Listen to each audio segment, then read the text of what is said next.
అందరికీ నమస్కారం. లా విద్యా స్రవంతికి స్వాగతం. ఈరోజు డిసెంబర్ 24 జాతీయ వినియోగదారుల హక్కుల దినోత్సవం.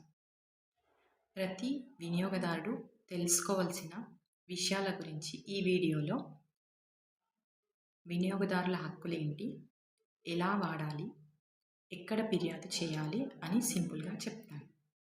జాతీయ వినియోగదారుల హక్కుల దినోత్సవం ఏంటి? ప్రతి సంవత్సరం డిసెంబర్ 24 నాడు జాతీయ వినియోగదారుల హక్కుల దినోత్సవం జరుపుకుంటున్నాం. 1986లో వినియోగదారుల రక్షణ చట్టం అమల్లో వచ్చిన రోజు ఈరోజు.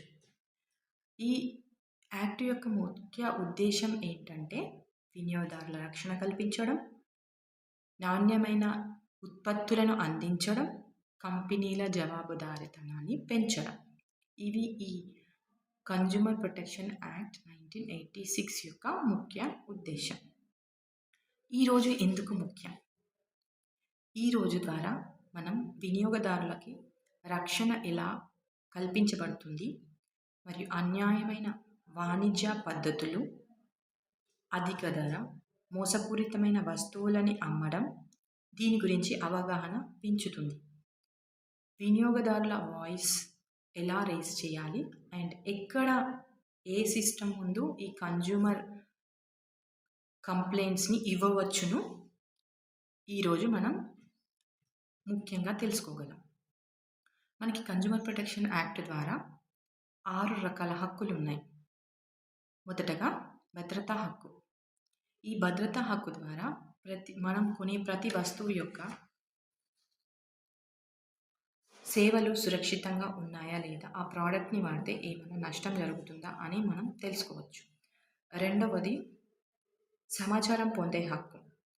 ఈ సమాచారం పొందే హక్కు ద్వారా ఆ ప్రోడక్ట్ ఎలా ఉత్పత్తి అయింది, దాని ఎంఆర్పి ఎంత, దాని గడువు ఎంత, ఏ పదార్థాలతో తయారు చేయబడింది, టర్మ్స్ అండ్ కండిషన్స్ ఏంటి, కంప్లైంట్స్ ఎక్కడ రేస్ చేయాలి అని ఈ హక్కు ద్వారా మనం తెలుసుకోగలం.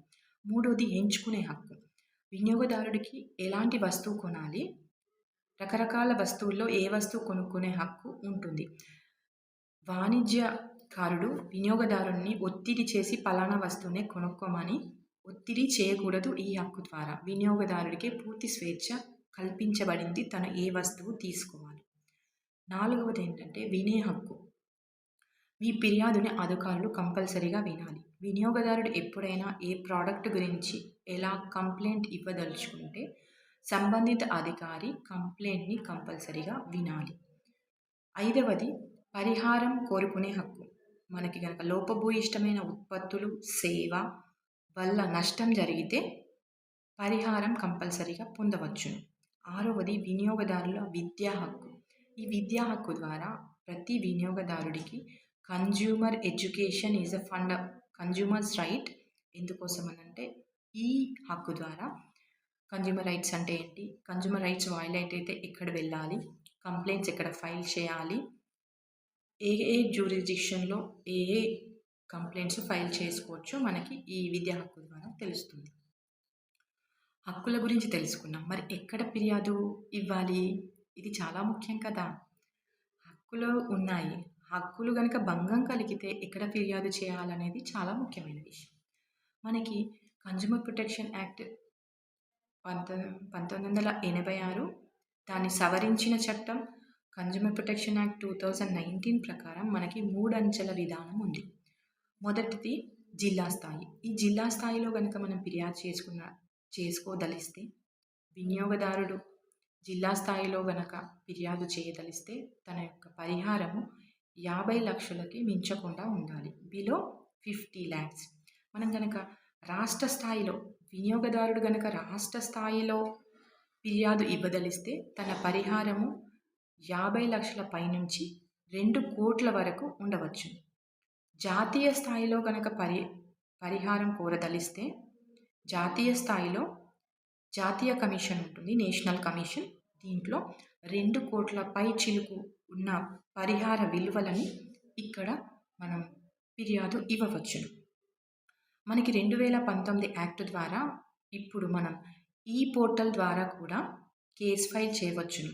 ఎలాగంటే మీరు ఫోన్ కానీ ల్యాప్టాప్ ద్వారా నుండి కానీ కన్జ్యూమర్ ప్రొటెక్షన్ కన్జ్యూమర్ కన్జ్యూమర్ కమిషన్స్కి డైరెక్ట్గా పోర్టల్ ఓపెన్ చేసి మనం దాంట్లో ఫిర్యాదుని నమోదు చేయవచ్చు. లేదా మనం టెలిఫోనిక్గా కూడా కేస్ని ఫైల్ చేయవచ్చు. టెలిఫోనిక్గా ఎలా చేయొచ్చు అని అంటే national consumer help line number 1800114000 లేదా 1915 ఈ నంబర్ల ద్వారా కూడా మనం ఈ దాఖలా చేయవచ్చు.